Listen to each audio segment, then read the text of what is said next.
বড়সড় দুর্ঘটনার হাত থেকে রক্ষা পেল হাবড়া থানার পাশের বেশ কয়েকটি দোকান। যশোর রোডের পাশে এবং হাবড়া থানার ঢিলছোড়া দূরত্বের একটি জেরক্সের দোকানে বৃহস্পতিবার ভোর রাতে আগুন লাগে। বিধ্বংসী আগুনে ভস্মীভূত হয় গোটা দোকান। কত টাকার ক্ষয়ক্ষতি হয়েছে তা এখনও জানা যায়নি। ভোর রাত প্রায় 3:30 নাগাদ এই আগুন লাগার ঘটনা ঘটে। থানার কর্তব্যরত পুলিশ কর্মীরা আগুন দেখতে পেয়ে খবর দেয় দমকল বিভাগে।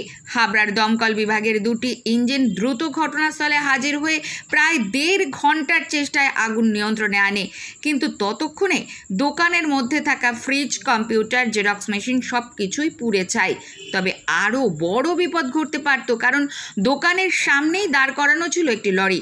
এছাড়াও গায়ে গা লাগানো বেশ কয়েকটি দোকান।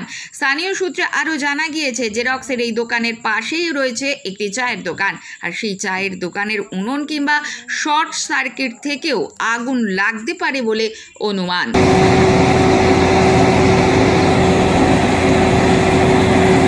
ক্যামেরায় খোকন কুণ্ডুর সাথে পাপু রিপোর্ট, প্রয়াস নিউজ।